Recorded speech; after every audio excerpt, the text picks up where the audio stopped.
discarded by way of manifestation. There is no rule about that. You have to get the opinion of the members. Diba? You have to get the opinion of the members. You get your members. Yeah, of course. Let the members say their piece.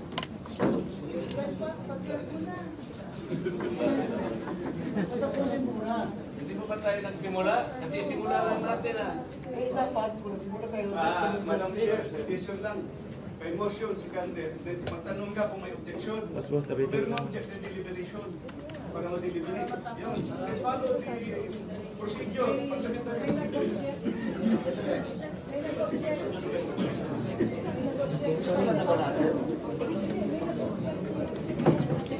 pag may objection, may deliberation tayo. Hindi po yun eh. Tinatanong kasi, sagutin ninyo if this community has the right to discard a well-kept tradition. Is this committee authorized to set aside the tradition? That is the question that needs to be answered first and foremost.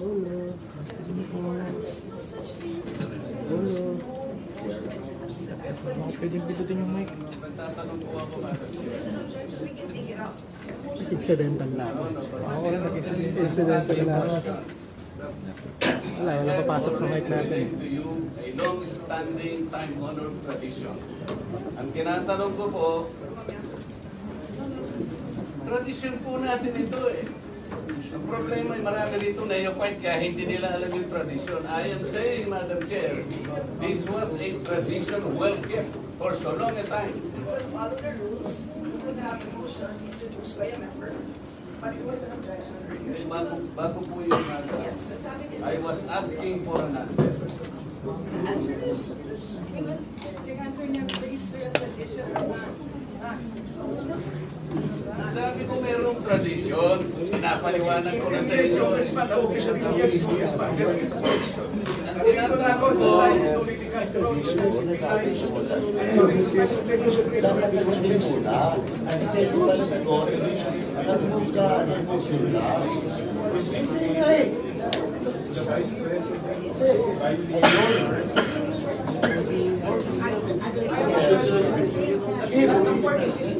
Excuse po.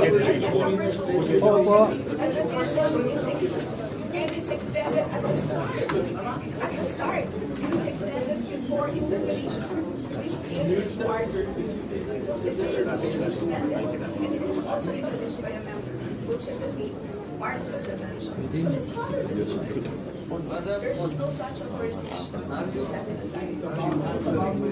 magano na muna tayo para ma-record. Para ma-record.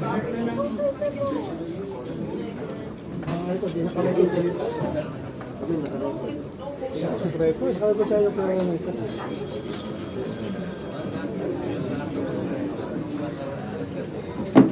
Wala na dapat tayo.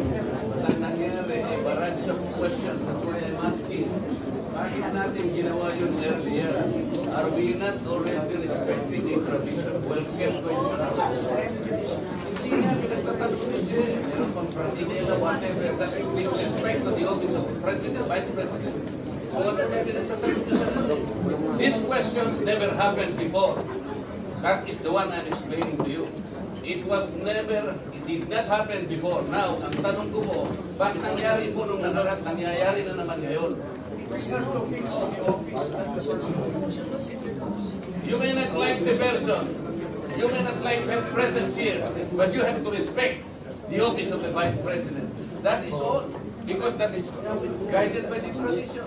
Kahapon po, kagaya po na sinabi nila, wala nang pinagtanong sa office of the President, and that is correct.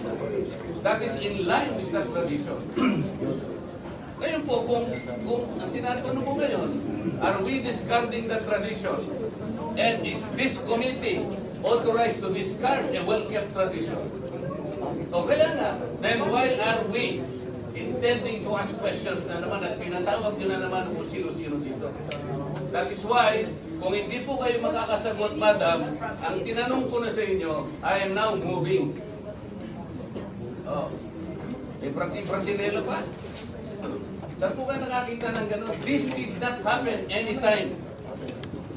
Panglabing 7 taon ko na po ito. Alam nyo, Madam Stella, I was already here when the Vice President was Nonito Castro. When the Vice President was Binay.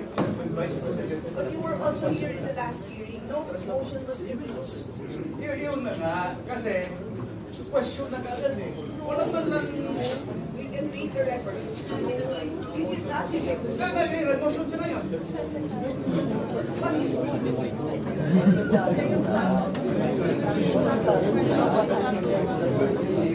That is the manifestation of the circumstances of Coretta, and it should be answered by the members. Motion, then after that, ang Coretta will want that motion. Hindi pa nga nasagot eh. Will we let it just ask Coretta to speak? And then we move on to the motion. Sagutin muna. Sagutin muna. You can introduce the motion but have a member introduce. Or move a motion. Parliamentary. The rulings of the chair form part of the procedure. So you have to answer the issue. Sagutin muna. Then saka mag-move. Mag-move.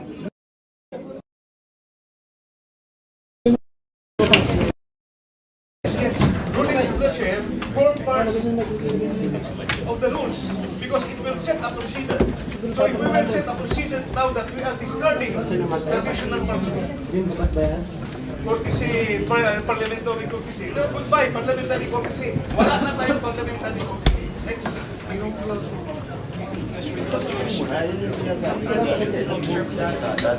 Dapat members answer your query or your manifestation. Then after that, Chairman ang tinatanong ko, pera naman natin. Pero sasagot. The question is addressed to the chair. Why would the members answer that? ay, we don't have the authority to speak. Kalokohan naman yung pinagsasabi. Why the chairman only speak? Di ba kami pwede magsalita? We are also member with just the same. Alam mo yun. Alam mo yun. Can the vice chair cannot answer your query if he has to answer? Pwede. Pinag-uusapan natin ng chairman ang sasagot. No. It is not only the chairman. Bakit magsasalita ng ganyan? Well, bakit? Hindi nagsalita na kayo. Kaya naman ito report.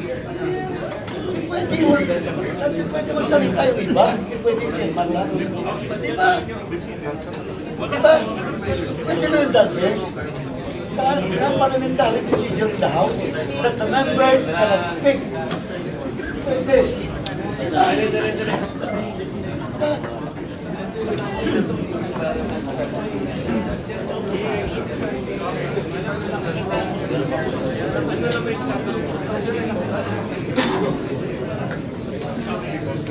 Okay.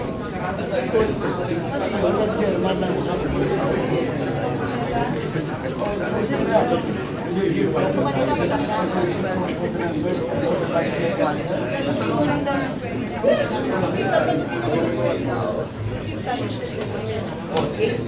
Here is the version